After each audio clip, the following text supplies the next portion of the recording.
Welcome to the Daybreak with Jeff Slakey podcast. I'm so happy you found us. Please subscribe, rate, review, and share this with your circle of influence. It's a collection of the interviews, news, and conversation during Daybreak with Jeff Slakey on I-Fiber1 News Radio, KMAS, weekdays from 6 to 9.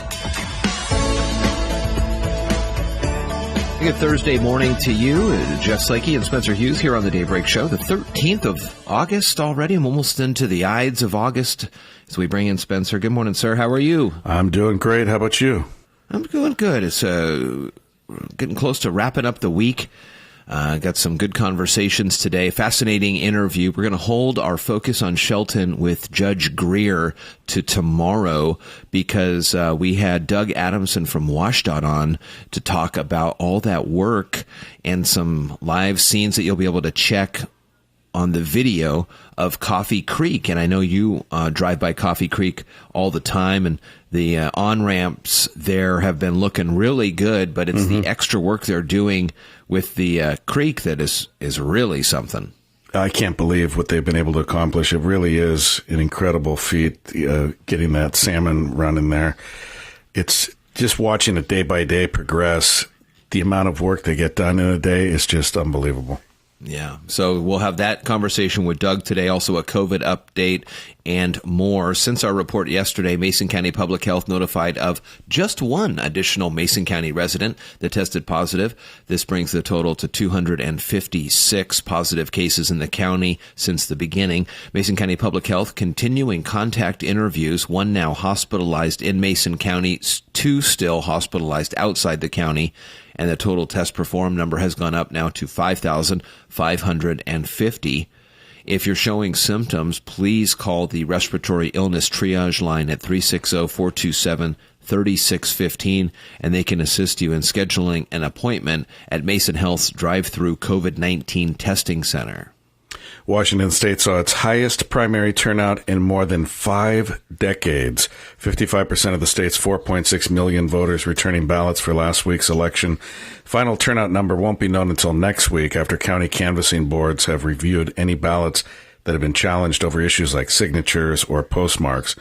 As of Tuesday night, current turnout based on the number of ballots processed to date was at nearly 53%, with an estimated 56,000 ballots left to process. Well, that's great. I wonder if the extra time at home allowed for folks to, because we had already done the presidential primary, so it's not like there was enthusiasm regarding that. This would have been, I think, solely on the local races and the gubernatorial contest. That's pretty That's pretty good, 55% for the primary. Yeah, the Secretary of State said they just haven't seen anything like this. Pretty incredible turnout. I will say, as we move closer and closer, there's a lot of talk about the post office and the upcoming election. Washington, we've been doing mail-in balloting at some form of another for a very long time.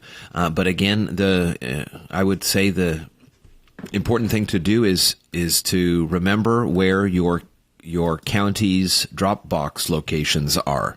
There's 8 or so in Mason. There's a couple in Thurston and Kitsap and around the Sound. But to avoid any undue worry, I suppose, of whether or not your ballot will get there by the November election day, those drop slots are perfect. You just drop them in, and they get locked and properly counted at the right time. And so no fuss, no muss on that one. And do those, it'd be interesting to ask Patty McGuire next time we have him on, do those locations stay the same over the years? Like, I know there's one in Belfair, like when I used to go into Silverdale, the John L. Scott there, there's one. So in my mind, I know if I'm driving that way at election time, I could pit stop there. I didn't know if that changes every few cycles or not. I don't believe so. So, you have to have two representatives there at the ballot location, like at 8 o'clock, so it can be locked and certified. Based on staff, I would say the only thing that would happen is the drop slots would increase over time. I don't get the sense that once it's in there, because just like what you said, you want it to be familiar for folks. Like I know at Evergreen, there is a drop-off slot that is right there at the beginning of campus because we ride our bikes by it. So for folks who have used that for years and then all of a sudden pull that out, that wouldn't make much sense. Yeah, no, I wouldn't think so. Washington clammers have been enjoying the opportunity to harvest shellfish on the Sound and beaches this season, but higher participation means 3 Puget Sound beaches will close for clam harvest either earlier than expected to help ensure gathering opportunities for years to come. Starting on Friday, tomorrow, clam and mussel seasons will close at Belfair State Park, the Potlatch Beaches, and Tawano State Park. While continued high participation may require additional management actions this year, many beaches do remain open. But again, starting tomorrow, clam and mussel seasons will close at Belfair State Park, the Potlatch Beaches, and Tawano State Park. Those mussels are so good, by the way. A coworker of mine at the car lot brought in they put it on the grill, the pouches of seafood and stuff, and the mussels, they were from Taylor. Unbelievable. I think probably the best mussels I've ever had in my life. So it's sad that it's closing up, but it was definitely a good season. What did you do on that? Butter and he made it and he brought it in. They made so much they brought it into work the next day, and it was just white wine and butter and lots of garlic, lots of good stuff. Ooh. The Olympia City Council will host a virtual town hall on racial justice in the education system today at 4 p.m. The town hall is the final in a series of 4 weekly virtual town hall meetings for the public focused on racial justice and the justice system, economic opportunity, the healthcare system, and the education system.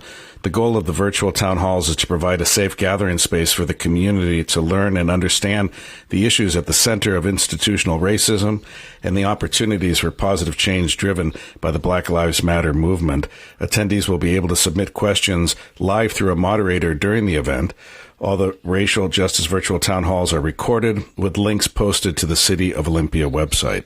Mariners lose to the Texas Rangers yesterday 7-4. Mariners record now is 7-13 on the season, 20 games in on this 60-game set. No game today. They'll find themselves in Houston tomorrow and through the weekend here on the home for the Mariners, AM 1030 and FM 103.3. And while I still have not received, Spencer, an official word from the Washington State University Cougar broadcast team, with information coming yesterday that the Pac-12, along with many others, were canceling their fall sports seasons. We're still keeping our eyes on that. Also, yesterday, remember, we were talking about church services, and I got an email in from Lori, and she was telling me that the Shelton Christian Church has an FM transmitter just outside their door and a sign that has the frequency on it that they are broadcasting over, so folks can stay in their cars in like an overflow parking lot or a parking so they can hear the services. That's really cool. Way people are doing it. That's a great way to do it. Yeah. I mean, it's just like drive-ins, and I think later this morning we'll talk a little bit more about drive-ins. But again, today on the show, more news. We've got Doug Adamson from WSDOT at Coffee Creek for us this morning, and more conversation on the way. It's a Thursday morning here on Daybreak. From the iFiber One News Radio studios, you're listening to Daybreak.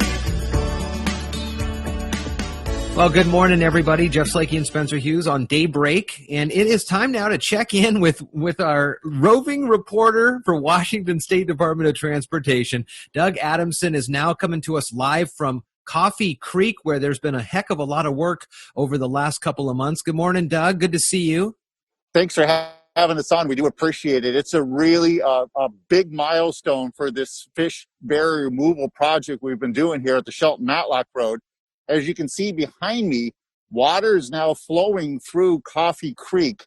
So what we did was we're under a federal court injunction to really step up and remove a lot of barriers from fish. We've been doing it for years, but now we're really moving that forward and getting a lot of the work done. And here in Shelton, instead of us tearing up 101, tearing up all the ramps, the design builder, Parsons Carcella, came up with this incredible innovation, and they said, let's realign the creek and let's run it into Goldsborough Creek instead of doing all that. This is a very heavily trafficked interchange, as you've mentioned. The work on the on-ramps and off-ramps here around that area has been watched by everyone going through Shelton and through 101 for the past couple of months. And it's the ramps itself and the work done on the roads looks great. And then as you start to peek your head over the edge there and see the other work that's being done. Now, how were they able to move Coffee Creek into Goldsborough? Talk to me a little bit about what's happening down there on stream level.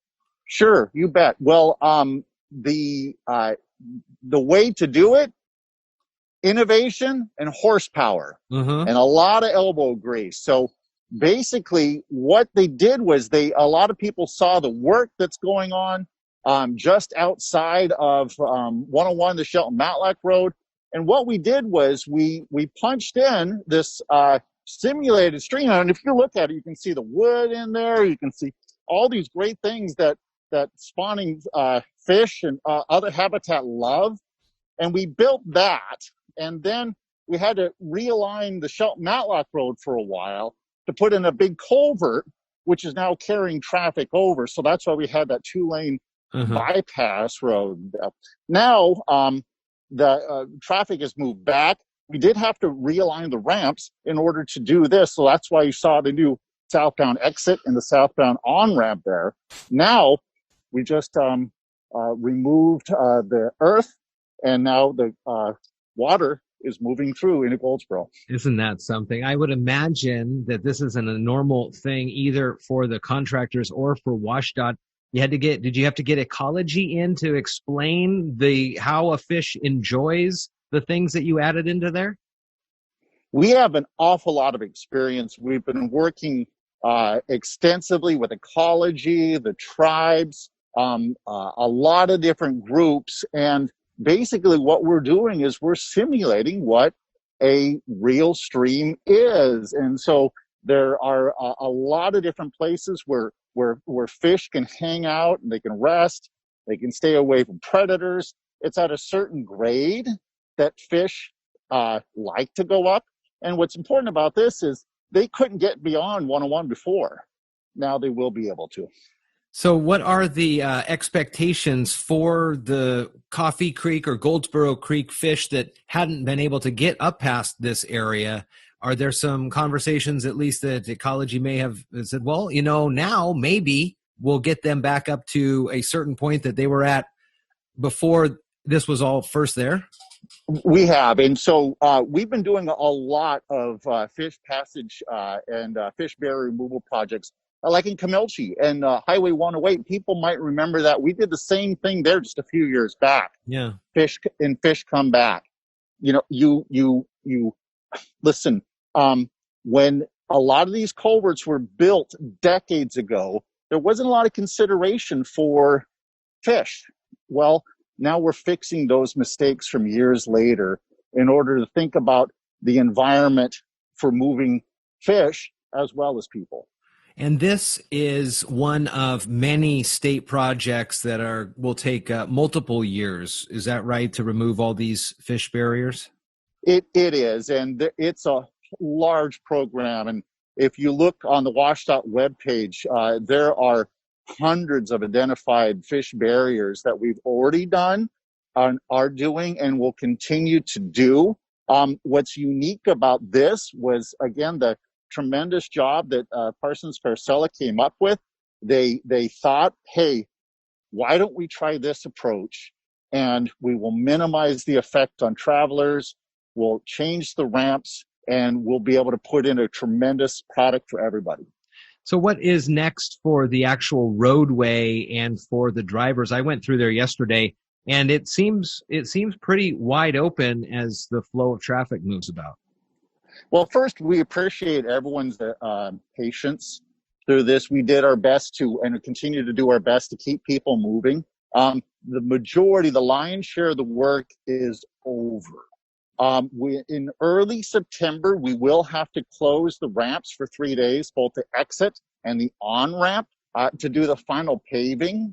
We'll get the dates out for that to happen, so people have to detour through the first Shelton exit or through Wallace, Neyland. So we appreciate people's understanding, but we'll put the final layer of asphalt on it, and really that will be the last effect for travelers. Doug Adamson is at Coffee Creek at 101 Interchange, just at the city center exit off 101 for Shelton, and he is with WSDOT here and coming to us, talking to us a little bit about the water now flowing. It's an exciting time down there, and it'll be very exciting for the fish when they start to go, wait a second, I don't remember being able to get passed up this way very far before. That'd be pretty cool to see. Doug, nice to talk with you. Thanks for doing these reports for us. And the next time you have something to share with the listeners from a scene, let's do this again.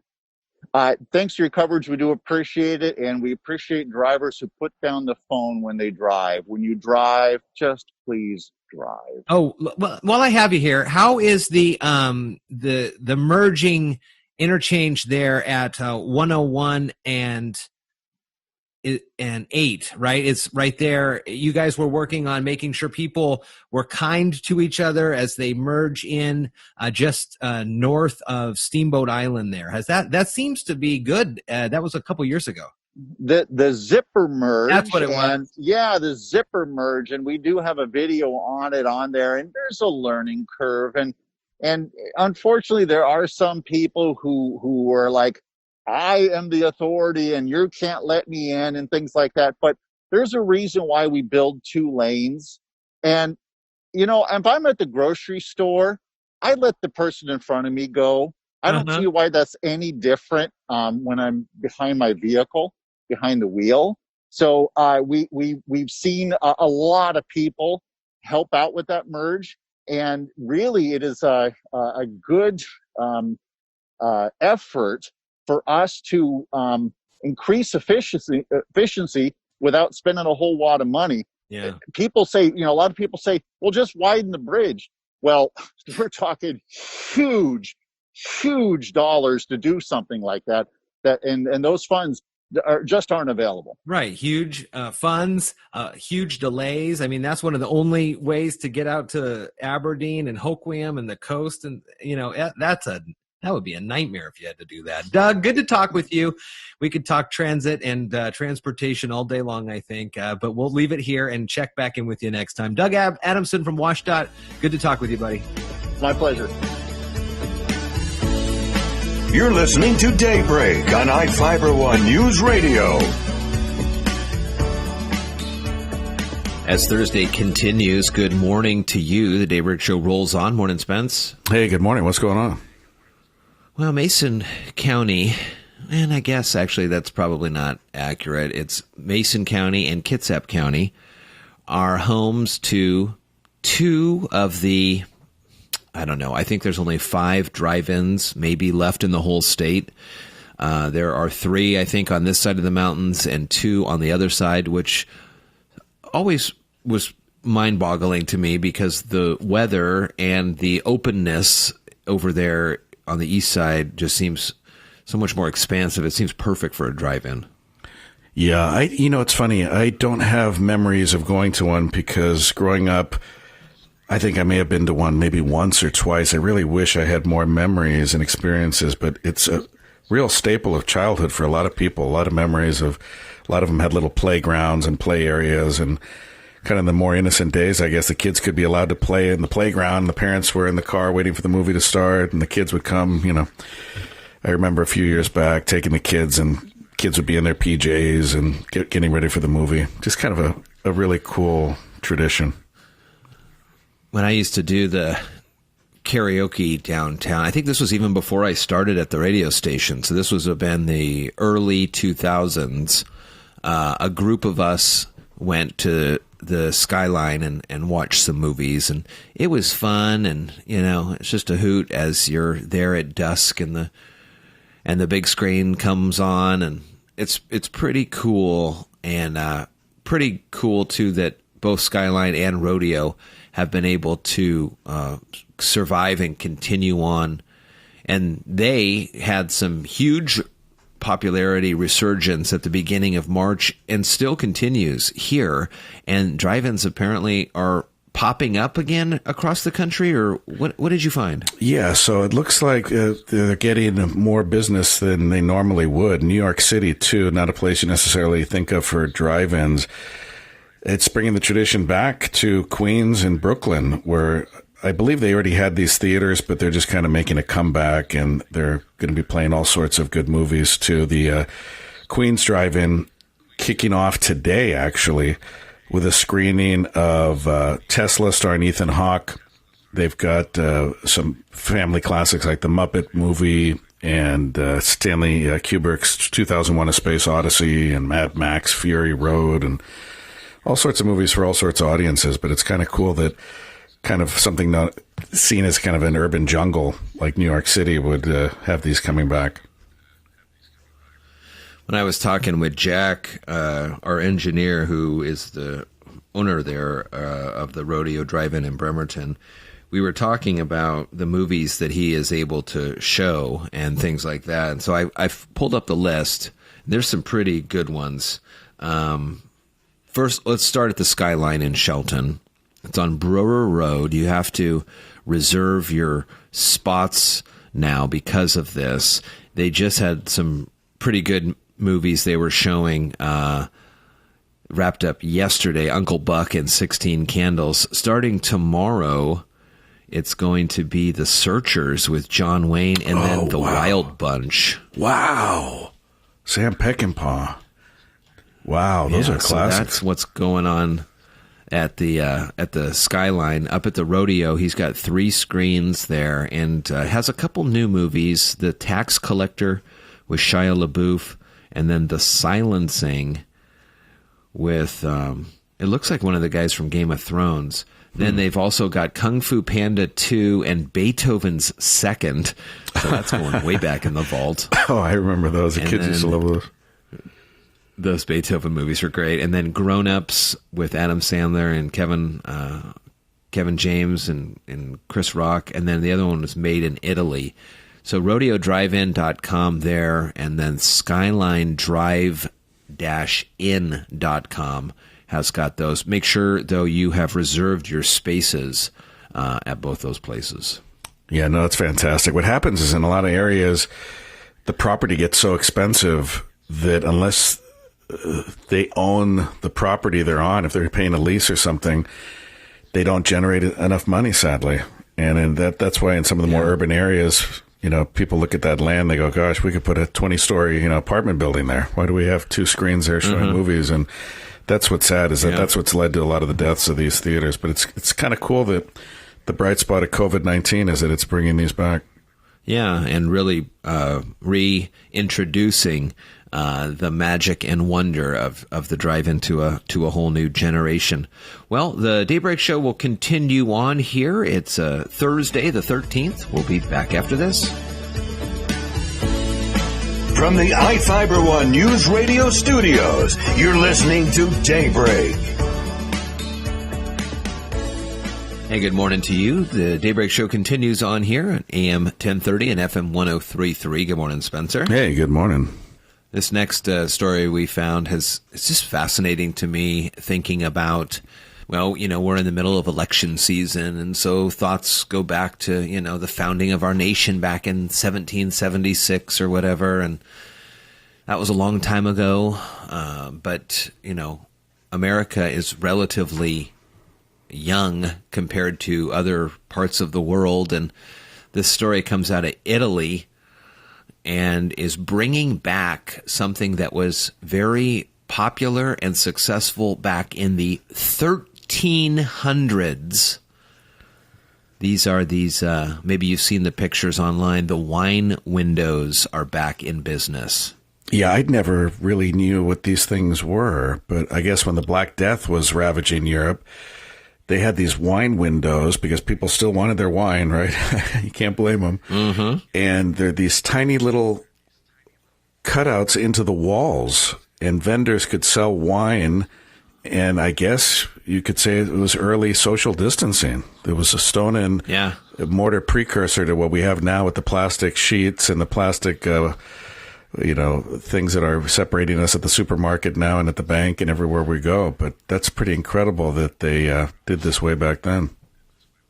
So I'm looking at a picture of a place that is handing the wine glass to somebody, and it looks as if there's about a foot of wall. So there's that. The person on the inside handing, you don't see anything but their wrist and hand and a little bit of their arm. And so, you're not getting in any contact with anybody here on this. Yeah, the one thing I don't understand, and what they would do is they would disinfect it. I mean, this was centuries ago. They would disinfect. So no transaction was done other than the handing over this. So the payment was passed on a metal pallet, I guess, to the client, kind of like what McDonald's does now. If you go to the drive-thrus, they come out with the thing for the ATM, and they have you put it in, you take it out, you're handling all this. But they would disinfect it with vinegar and stuff before actually collecting it. But what I don't get about this system is that you're still, if the germ's on your hand and you're handing the wine glass, like he's holding it from the stem, handing it to the lady, it looks like, who's picking it up from the top part, wouldn't the germ still be on? Like, because she's going to hold it, maybe not in the exact same place. That's the only thing I don't get here, is if it actually worked or if it was just kind of a false sense of security back in the day. Well, we're still learning a lot about how long COVID lasts on surfaces, but, at least these folks are not breathing on each other. Yeah, no, absolutely. At least they're not all huddled in on that one. The organization that looked into this says there's about 150 of these throughout Tuscany, but now businesses in Florence and all across Italy are starting to reopen these wine windows to get back in business. When people will find a way. People will find a way. Pretty cool. More Daybreak Show coming up.